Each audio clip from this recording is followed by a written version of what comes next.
中国・浙江省のスーパーマーケット。隙間風に気づいた店員がシャッターに近づくと、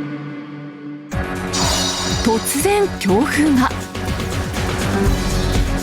段ボールや発泡スチロールなどが次々と飛び込んできます。